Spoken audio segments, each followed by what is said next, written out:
Pronto. A gente já falou sobre árvores, certo?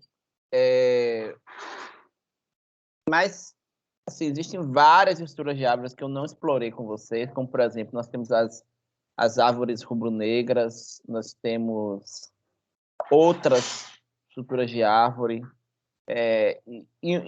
particularmente tem uma estrutura que eu gostaria, pelo menos, de passar a ideia para você. A gente não vai entrar tanto em código nessa estrutura, porque o código é um pouco até desafiador, né? Assim, vai gastar um pouquinho de tempo, né? Eu me lembro que eu programei essas árvores B, no caso era a árvore B+, tem uma pequena variação, mas a ideia é basicamente a mesma, certo? E qual é a ideia?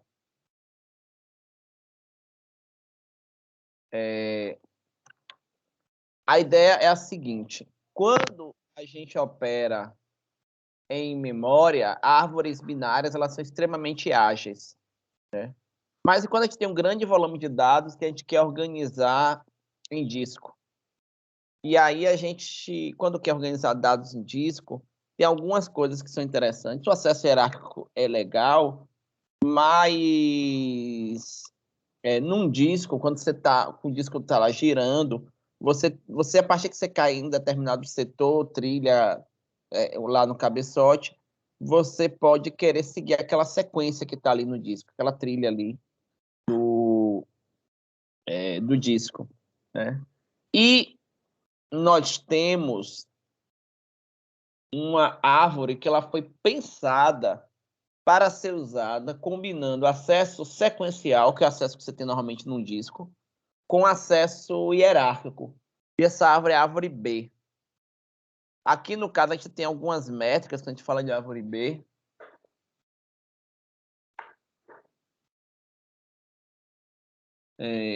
Vocês estão conseguindo ver os slides direitinho, gente?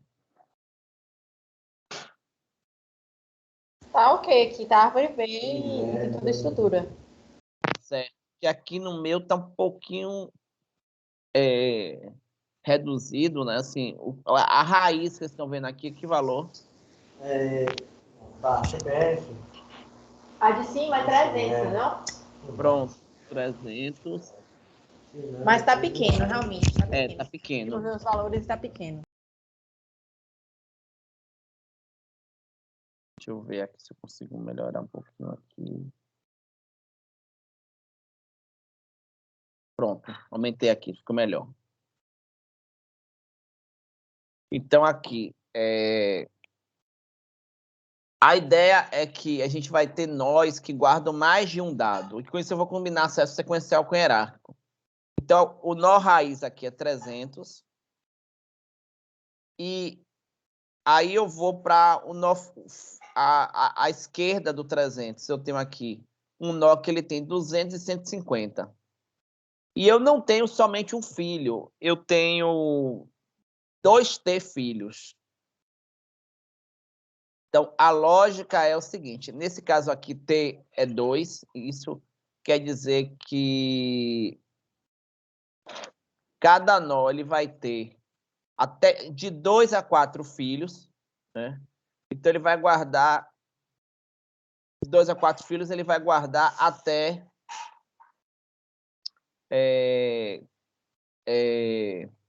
uma quantidade aqui de 3 nós, né? Então, como é que isso funcionaria? Então, 300, vou para aqui, aí eu tenho 20 e 150. À esquerda do 20 eu tenho 12. Entre o 20 e o 150 eu tenho um nó, eu tenho um link para o nó que tem 25, 80, 142. E à direita do 150 eu tenho 176, 206, 297. À direita do 300 eu tenho 430, 490 e 520. E aí, quando eu entro nesse nó, abaixo de 430, 380, 395, 412, entre 430 e 490, 451, entre 490 e 500, 493 e 506, na verdade, de 490 e 520, 493 e 506, e acima de 520, 521 e 600. Então, imagine que eu queira procurar, sei lá, 395. Eu vou do 300, eu venho para cá, aí vou à esquerda do 430, cheguei no nó, aí eu vou percorrer 380, 395. Diga. Quando você apontar, é porque fica para acompanhar os números assim, fica Pronto. difícil. Então, vamos dizer assim, que eu vá percorrer aqui. Eu estou aqui na raiz, que é o 300, está vendo aqui o apontador? Certo? E aí eu vou procurar, vou botar outro número aqui, vou procurar o 500. Então, eu vou... Eu não sei se é um problema só meu, mas o pontuador para mim aqui não está saindo. Não sei se essas outras pessoas estão conseguindo ver. Então, se eu vou procurar o 500, eu estou no 300, que é o primeiro. E aí eu vou à direita do 300, certo? Aí, quando eu vou à direita do 300, eu encontro o nó, que tem 430, 490 e 520. Aí eu vou percorrer. Eu quero quem? 500. 500 é maior que 430. É maior que 490? É menor que 520? É. Então, tá no link entre 490 e 520. Aí eu vou descer para ele. E nesse link eu acho aqui 493 e 506. Então, 500 não está na árvore. Mas observem que eu combino um acesso sequencial e um acesso hierárquico, né? E isso é interessante porque a gente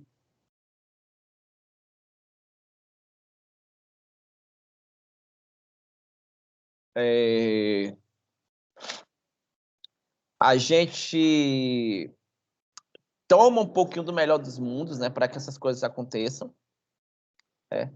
É uma coisa interessante é que todas as folhas elas estão no mesmo nível, então eu não tenho uma árvore desbalanceada, mas a gente vai ver como é que isso acontece. E no caso aqui, que o nosso valor aqui de T é 2, então cada nó tem no máximo 4 filhos, e cada nó ele tem ao menos 2 filhos, né, exceto os nós folhas e a raiz. Eu tenho também 2T-1 chaves, então cada nó tem no máximo 3 chaves. Então, como essas coisas funcionam?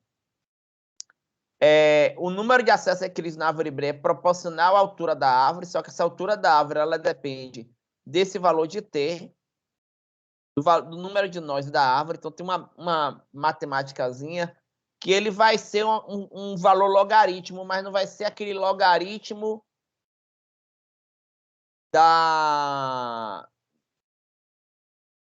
de n, vai ser um logaritmo, vai ser um valor até menor, então vai ter uma altura menor do que uma árvore binária, certo?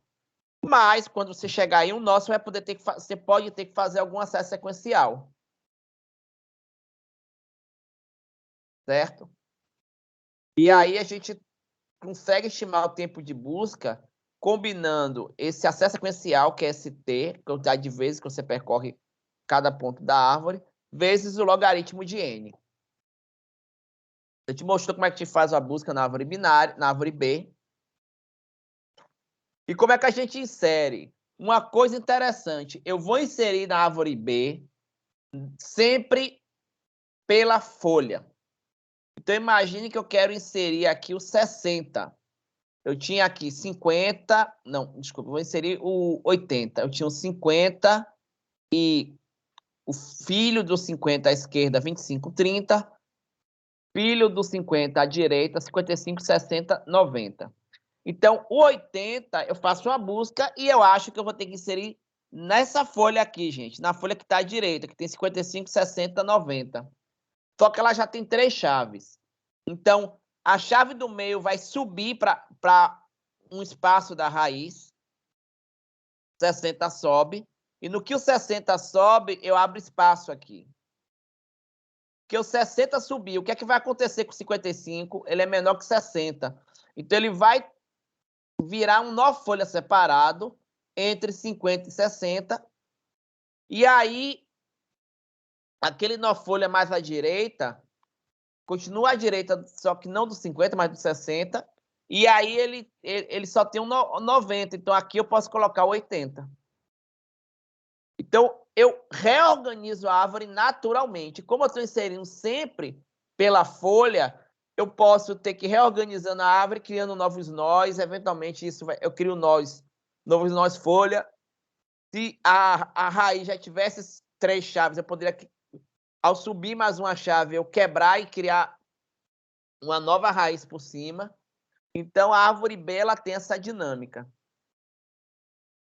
Quando eu vou remover, também é um pouco complicado.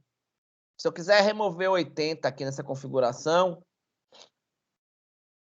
eu vou remover 80, só que eu não posso ficar sem nó, sem chave. Então, para eu remover 80, eu tenho que descer o 70.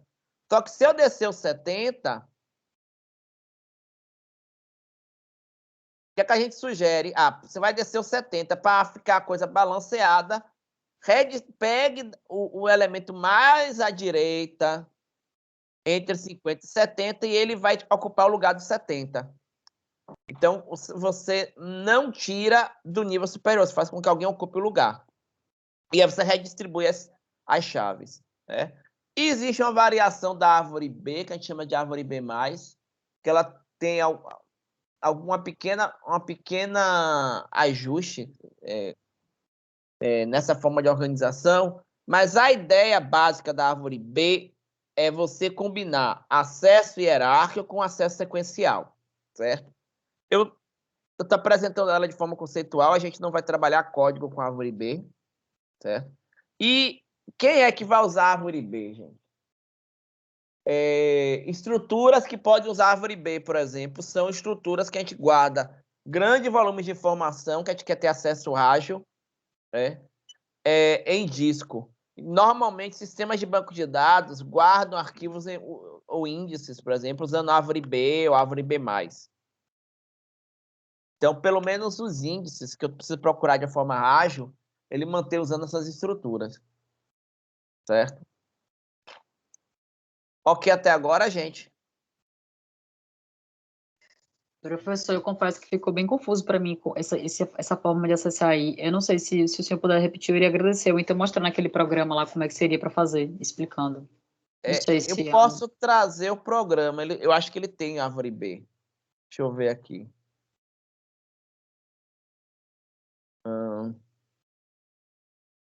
Visual algo. Deixa eu ver se o visual algo tem árvore B.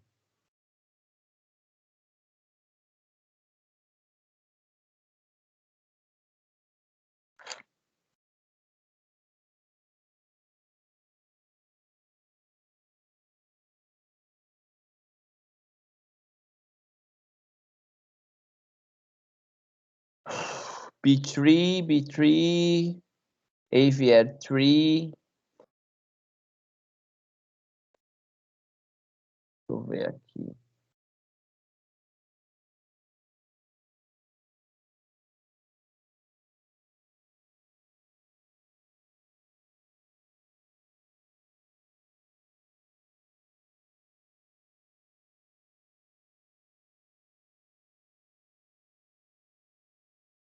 Não, tem um outro que é B3 Visualization.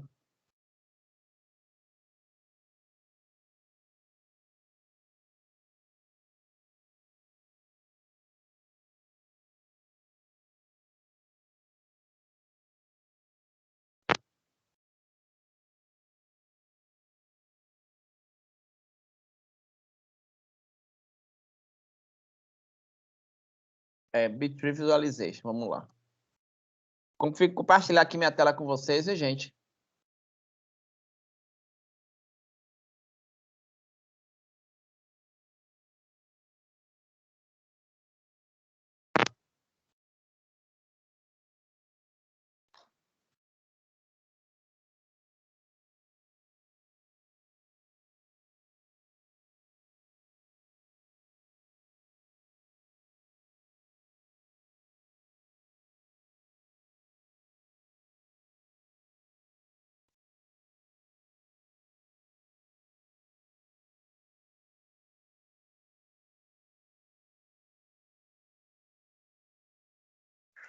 Vamos lá, deixa eu ver aqui.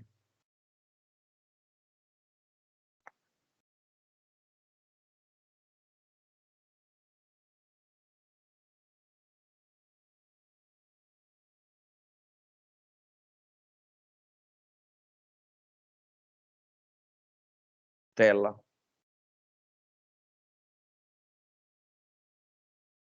Estão vendo aqui, gente, B3? Sim. Pronto. Eu vou criar aqui, certo? Uma árvore B, né? Para vocês verem como é que funciona. Certo? Botar aqui número máximo de graus 3. Botar aqui 300. 100. Observe que eu vou manter um acesso aqui e era 200.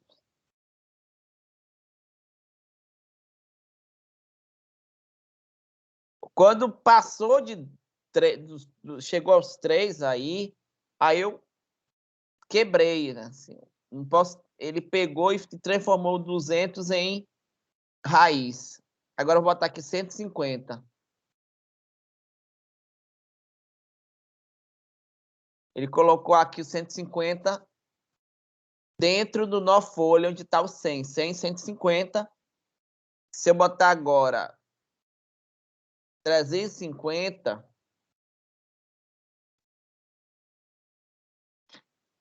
ele vai para a direita do 200. E agora eu vou botar 325. Olha o que vai acontecer. À direita do 200. Ó, mas isso aqui tá grande demais. Então vamos quebrar. Então ele vai subir esse 325 e ele vai para dentro da raiz. E aí eu tenho uma folha com 300 e outra com 350. Aí eu vou botar agora 400. Então cada nó aí tá comportando até dois valores, né? Se colocar um terceiro, eu faço um split. 450. Então eu vou fazer um split ali de novo, né?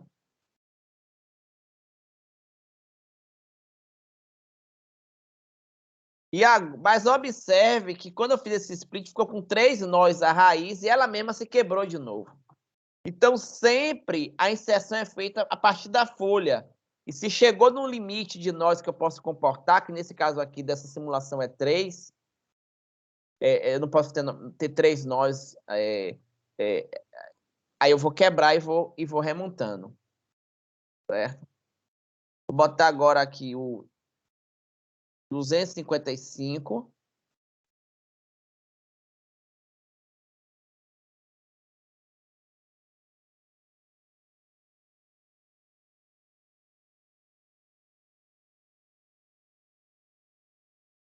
Vou botar o 330.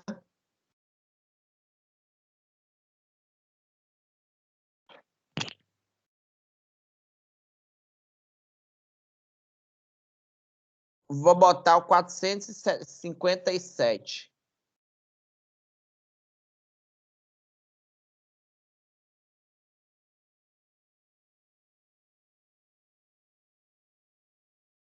Agora eu vou botar algum nó. Observe que todos os nós folha estão com quantas chaves, gente? 2. Então quer dizer que, como eu insiro sempre na folha, qualquer nó que eu inserir aí vai fazer com que a folha fique com 3 e aí vai formar uma quebra na folha, né? Vocês conseguem perceber isso?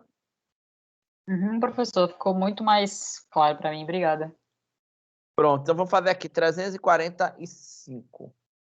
Deixa eu dar um segredinho para vocês, né? Quando eu implementei a árvore B, acho que nem era B, era B+, com a variação.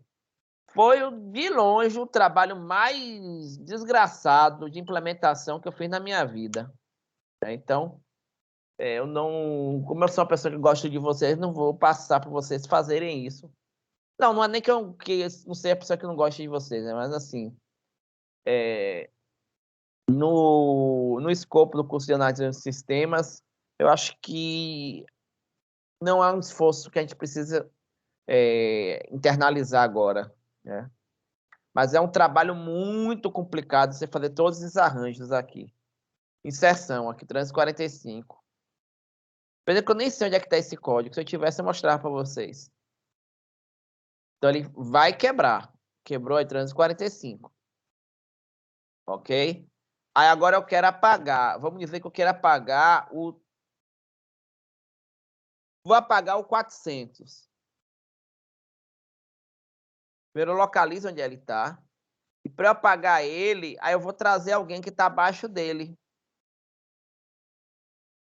Ele vai subir e ocupar o lugar. Ficou 450. Certo? Se eu quiser procurar aí o 330, ele vai achar fácil.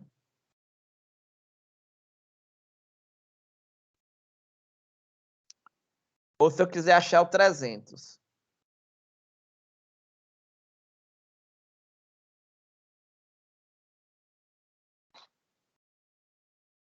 Ele foi no nó, viu 255, deixou 300. Ok, gente? Tá claro aí para vocês?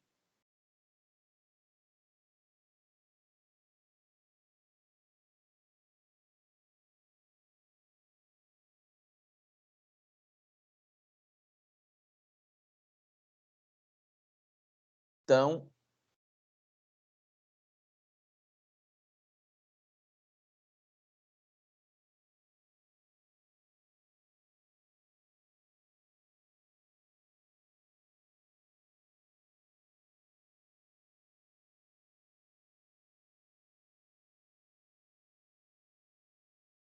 vamos lá.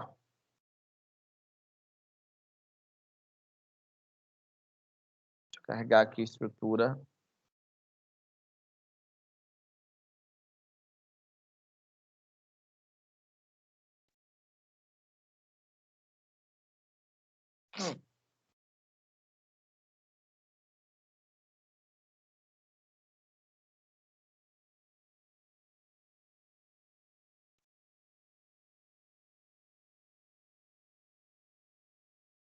Pronto. E agora eu vou entrar em outro tema com vocês, né? Então, vamos parar de falar de árvores, né? A gente já falou muito de árvore. Muito não, mas um pouquinho, né?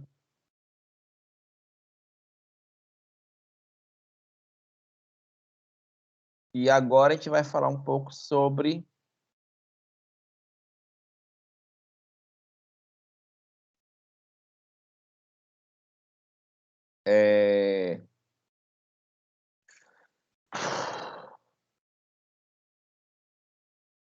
tabelas de dispersão. Você sabe o que é tabela de dispersão? Hashing, já ouviram falar desse assunto? É, gente? Eu não, professor, nunca ouvi. Tá. É um assunto razoavelmente simples, né? Porque é o seguinte, vocês já programaram em arquivos? Tiveram que escrever alguma coisa no arquivo e recuperar? Já. Uma das formas de você programar em arquivos é você escrever livremente, né? Mas uma outra forma é você ter um registro, vamos ver, eu tenho um registro aluno, esse registro aluno ele ocupa, sei lá, 100 bytes. E aí eu imagine que eu tivesse um vetor de 100 alunos. Então, aluno 0, do byte 0 ao byte 99 tem o aluno 0, do byte 100 ao byte 199 tem o aluno 1, do byte 200 a 299 o aluno 2, e assim por diante. Certo? Então, e aí como é que eu acesso um elemento? Eu quero acessar o segundo aluno. O tamanho é n é 100, então 100 vezes... o segundo aluno seria, na verdade, 2 menos 1, né? Porque o índice inicial é 0, né? Então, 100 menos 2 menos 1 dá 1, 100, 1 vezes 100, 100. Vou na posição 100. Como é que eu vou numa posição específica de um arquivo? Eu uso... Qual é o comando que eu uso para ir na posição específica de um arquivo, gente? Vocês se lembram? Hein? Quando eu faço acesso direto, você usa o comando fseek. Seek, de procurar fseek, você vai para a posição específica. Então, eu sei que posição específica que eu vou, e aí eu acesso. Ok. Isso é legal, isso é muito bom. O acesso direto permite que a gente trate arquivos como se fosse um vetor, então tenho toda a facilidade do vetor, do acesso randômico, onde eu vou direto no ponto que eu quero. E isso é interessante, porque imagine que eu tenha, sei lá, 1 milhão, 1 bilhão de registros. Imagina você ter que percorrer um disco para procurar a bilionésima posição, o bilionésimo registro, que não é a bilionésima posição. Se cada posição tiver 1000 bytes, você vai percorrer 1 trilhão de bytes até chegar na posição que você quer. Então, se eu puder cair diretamente naquela posição usando um FSeek, que isso eu tenho no C, é muito interessante. Só que tem um problema, é que eu não tenho a referência dos meus registros pela posição que eles estão no arquivo. Por que eu não tenho isso? Porque a gente não usa como campo-chave normalmente um valor numérico que começa com 0 ou começa com 1 e vai incrementando de 1 em 1, sem pular. Então, por exemplo, se eu pegar o IFBA, vocês têm uma matrícula aqui, 2009-115-001. E aí eu tenho um arquivo de 2.000 alunos. Então eu vou ter que... Então a posição é esse valor numérico aqui? Não, nem tem como, porque esse valor numérico é muito maior que 2.000. Então, o campo-chave que nós temos para procurar alunos, para ter nossa referência de busca de alunos, é a matrícula, mas ela não guarda associação direta com a posição. Então, a gente vai ter que tratar isso. Então, como é que a gente trata essa questão, né? Então, eu vou ter que mapear do campo-chave para um valor que indica a posição. No caso específico do IFBA, eu tenho que mapear matrículas de 10 dígitos em um valor de 0 a 1999. E eu vou ter uma função que faz isso. E o nome dessa função é hashing. Ela é uma função que ela mapeia isso. E aí vamos um pouquinho de matemática, né? O espaço possível de chaves, no nosso caso, esses são 10 dígitos, é 10 elevado à décima, é, em geral, muito maior que o espaço de mapeamento utilizado, que no nosso caso aí é 2.000. O mapeamento ideal seria que cada chave que está aqui na esquerda corresponda a uma posição, que é um mapeamento de posição específica. Isso a gente chama de função injetora. Certo? Eventualmente, isso não é fácil de conseguir. Eu posso ter, por exemplo, 2 chaves associadas à mesma posição.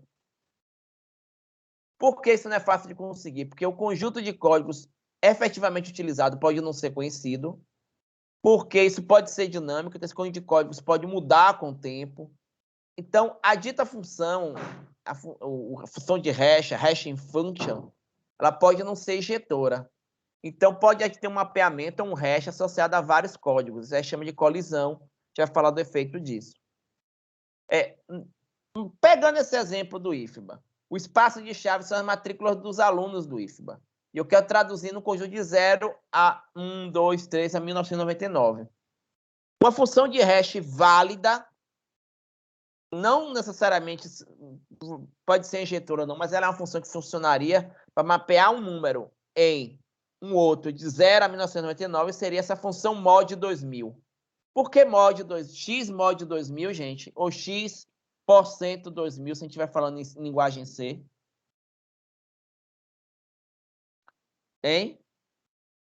Porque a função mod, ela é o quê? O resto da divisão entre X, dois números, dois valores. X e 2000.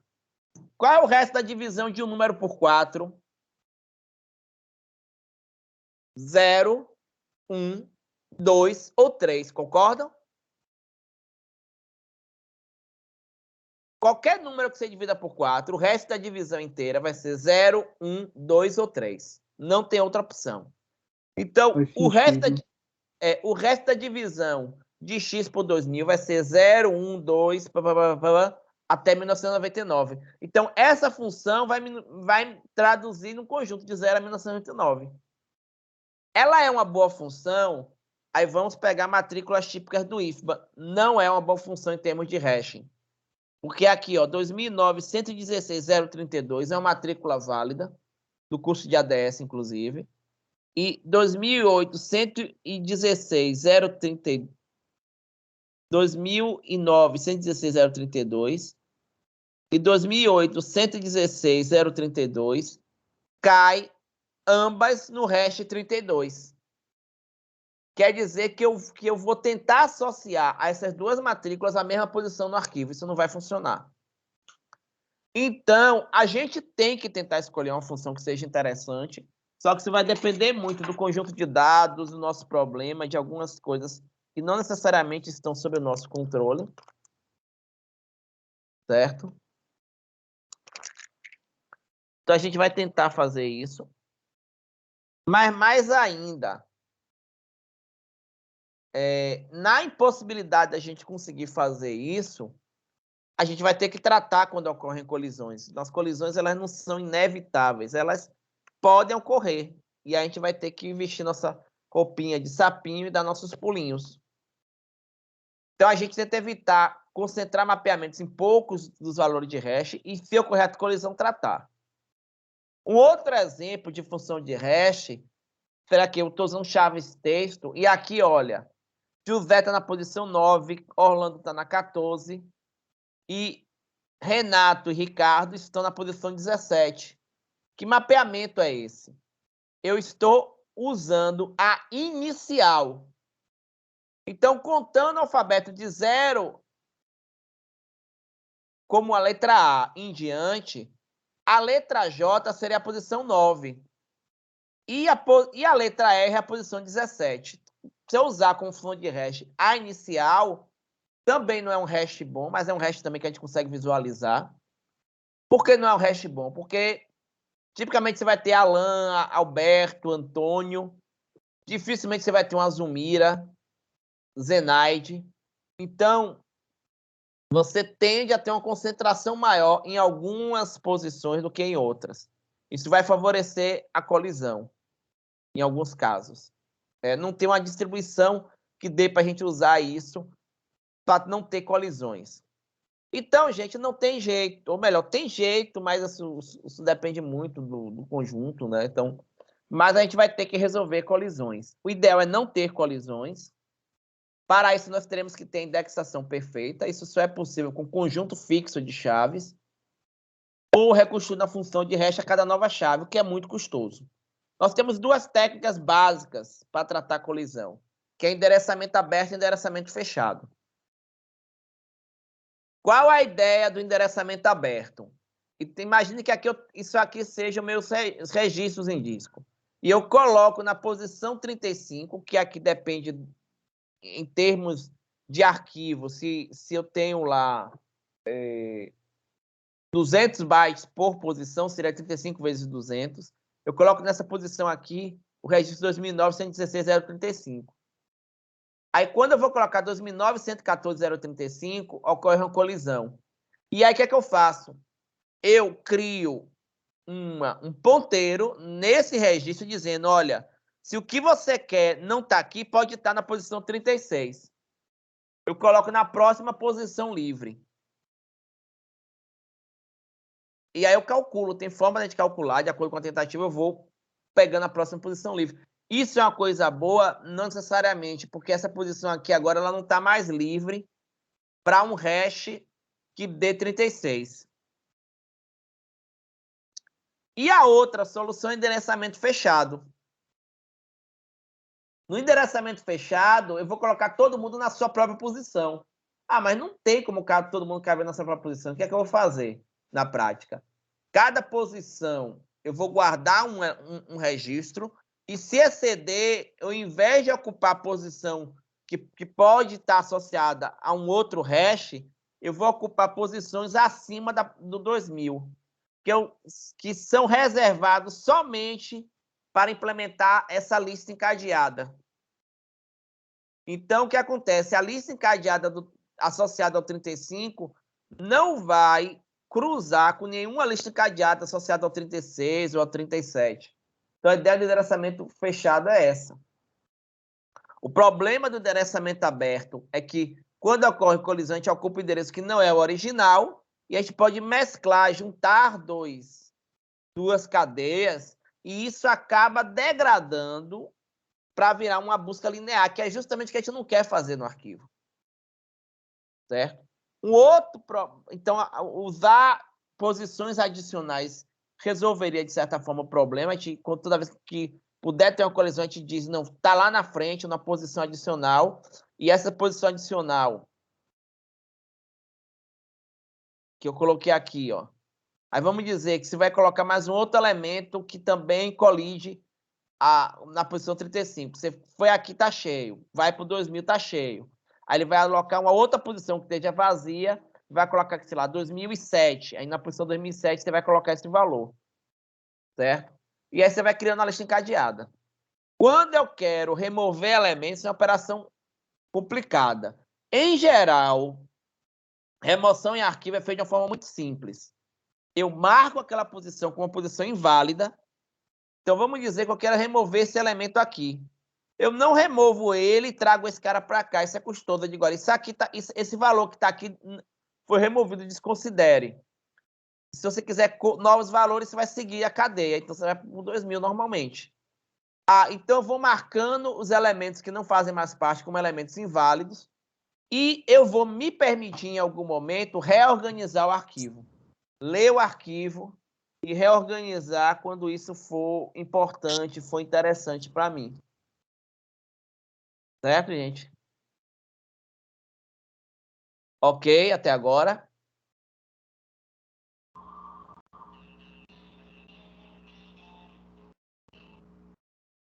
Hein, pessoal?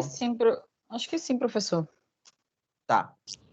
E assim, o último assunto de estrutura de dados, para a gente não dizer que não falamos de flores, é que chama de heaps e o heap sort, que é também um algoritmo de ordenação, baseado nesse negócio aí chamado heap. Eu disse que não ia mais falar de árvore, né? Mentira, né? Tem uma árvore também envolvida. Heap é uma forma de você representar a árvore em vetor. Então, aqui eu tenho uma árvore. Essa árvore aqui é um pouquinho diferente, certo, gente? Olha aí. A raiz dela é o 16. Os filhos são 14 e o 10. Filho do 14, 8 e 7. Filho do 10, 9 e 3. Filho do 8, 2 e 4. Filho do 7 e 1. É uma árvore binária? É uma árvore binária. É uma árvore binária de busca? Não. É uma árvore binária que nós chamamos de heap. Nesse caso aqui é uma heap de máximo. A gente vai explicar o que é isso. Mas, basicamente, na heap de máximo, a raiz é o maior elemento. E eu tomo isso por base, esse comportamento ele se propaga para subárvores. Certo? A heap de mínimo, a raiz é o menor elemento, esse comportamento se propaga para subárvores. E uma coisa interessante é que eu represento isso num vetor da seguinte forma: eu assumo que a raiz é a posição 1. No nosso caso aqui, a gente está assumindo que o vetor inicia com a posição 1, mas isso é coisa fácil de a gente mudar para um vetor iniciando com a posição 0, mas tem uma razão didática para isso. E aí, os filhos da posição 1 é 1 vezes 2, que é a posição 2 é a posição 3, que é o 14 e o 10. Os filhos do 14, que é a posição 2, 2 vezes 2, 4, mais 1, 5. Posição 8 e 7. Os filhos do 10, que é a posição 3, 3 vezes 2 é 6, mais 1, 7. É o 9 e o 3. Os filhos da posição 8, que é 4 vezes 2, 8, mais 1, 9. Posição é o 2 e o 4. Filhos da posição 5, que é o 7. 5 vezes 2, 10. Só tem ele aqui. Então, é uma árvore que eu represento como um vetor completamente preenchido. Sempre vai ser assim. E na heap, para qualquer nó, o pai dele é a posição no vetor dividido por 2, o filho à esquerda, 2 vezes i, filho à direita, 2i mais 1. É isso que a gente fez aqui, dessa forma que funciona. Na prática, 2 tipos de heap de máximo, a raiz é o maior valor, heap de mínimo, a raiz é o menor valor. Aqui a gente tem uma árvore binária, que é uma heap de máximo. Como é que a gente constrói uma RIP a partir de uma árvore que não seja RIP? O que é uma árvore que não é RIP, gente? Pega um vetor qualquer, com os números lá, e você constrói a árvore usando essa lógica dos pais e filhos. Construir essa árvore aqui. Só que aí eu vejo que ela não atende ao critério de RIP. Por que ela não atende ao critério de RIP? Porque 4, que é a raiz da subárvore esquerda, ela não é maior que o filho dela, 14. E que o filho dela, 7. Mas tem filhos que são maiores que ela. Então, eu tenho que identificar isso e ripificar. Como é que eu ripifico? Eu vejo quem é o maior filho e trago o maior filho no lugar do 4. Troco de lugar. Aí, ainda viola o critério de RIP? Viola, porque 4 não é maior que o 8. Pego o maior filho e troco de lugar. Agora, ela é uma RIP. E nós temos o algoritmo RIPFI, que a gente vai seguindo. Do último filho, eu vou verificando, gente. Para cada elemento, eu vou pegar do último nó que tem filho. E é muito fácil ver o último nó que tem filho. É a posição n sobre 2 do vetor. Se eu estou preenchendo n elementos no vetor, olha aqui, eu tenho 10 elementos aqui. Qual é o último que tem filho, gente? A posição 5, que é o 7. Aqui, ó. É o último elemento que tem filho. Então, a partir do último elemento que tem filho, até a raiz, eu vou aplicar esse algoritmo RIPFI, que é o quê? Eu vou verificar se para o último elemento que tem filho, se o filho à esquerda e o filho à direita, se eles são, quem é o maior, e se ele for maior que a posição e eu vou trocar de lugar. Eu troco de lugar e depois aplico o RIPFI de novo para aquela posição, que foi exatamente isso que a gente fez. Esse algoritmo ele é log de n, o RIPFI, e eu vou fazer ele n vezes. Vou fazer n sobre 2 vezes, que eu vou fazer ele do último nó que tem filho até a raiz. De baixo para cima, eu vou ripificando a árvore. Então, aqui eu tenho um vetor aleatório, né? 4, 1, 3, 2, 16, 9, 10, 14, 8, 7. Aqui está o meu vetor. E aí, o que é que eu vou fazer? Vou aplicar aqui. 16 é maior que o filho? É. Ok. 2 é maior que o filho? Não. Quem é o maior filho? 14. Troca de lugar. E aí, eu vou fazendo isso. 3 é maior que o filho? Não. Troca de lugar o 10. Aí eu vou ver aqui, eu tenho 14 e 16 aqui. 1 é maior que o filhos? Não. Troca de lugar o 16. Aqui eu vou ter 16 e 10. 4 é maior que os filhos. Como é que isso funciona? Então, veja aqui, 16 é maior que 7, ok. 2 não é maior que o 14, troco de lugar. 14, ok. 3 não é maior que o 10 e o 9, troca de lugar. Ok. 1 não é maior que o 14 e 16, troca de lugar com 16. E aí eu vejo 4 não é maior que 16 e 10, troca de lugar com 16. Aí eu verifico, 4 é maior que 14 e 7, não, troca de lugar com 14. 4 agora é maior que o 2 e o 8, não, troca de lugar com 8. E agora eu tenho aqui minha árvore ripificada, ela é uma RIP de máximo. E aí eu consigo construir aqui, então o que eu fiz na prática, gente, eu organizei o vetor para atender esse critério de árvore RIP de máximo. Se eu quiser remover um elemento, eu sempre vou remover a raiz. Então, como é que eu removo um elemento, gente? Eu tiro o primeiro elemento do vetor, pego o último elemento e coloco no lugar e depois ripifico. Como é que seria isso? Vou remover aqui o 16. Pego esse 1, troco, boto aqui no lugar. Aí a árvore está desripificada. Aí eu vou chegar aqui e mando ripificar novamente. Aí ele vai pegar esse 1, vai trocar o 14 de lugar. 1 vem para cá, vai trocar o 8 de lugar. 1 vem para cá, vai trocar o 4 de lugar. E eu vou ficar 2 e 1, 4, 7, 14. Né? E do outro lado, 10, 9, 3. Não, 14, ele subiu, né? O 14 subiu lá para a posição 16. Então, onde estava o 16, que foi quem tirei. Quando a gente remove, a gente vai remover quem da heap, gente? Eu estou removendo sempre a primeira posição. Se for uma heap de máximo, eu vou remover quem?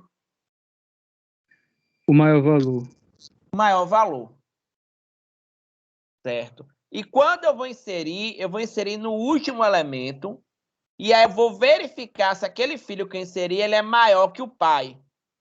Porque se ele for maior que o pai, ele toma o lugar do pai. A gente chama isso de heap sobe. A gente vai verificando que se for maior, eu troco e heap sobe e subo. Se for maior, eu troco e heap subo até chegar à raiz. Certo?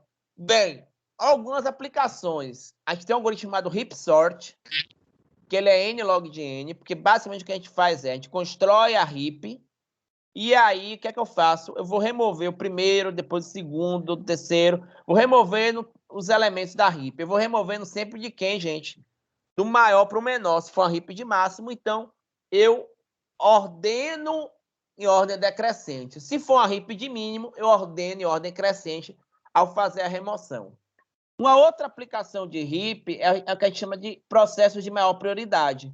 Então, como eu sempre tiro o elemento de maior prioridade, a heap ela se presta a fazer isso. Bem, gente, e aí nós terminamos as nossas atividades, certo? Então, nós hoje falamos um pouquinho de árvore B, um pouquinho sobre hashing e tabela de dispersão e um pouquinho sobre heaps, certo? Então, vamos terminar essa parte para aqui a gravação. Depois a gente vai entrar aqui em alguns detalhes operacionais.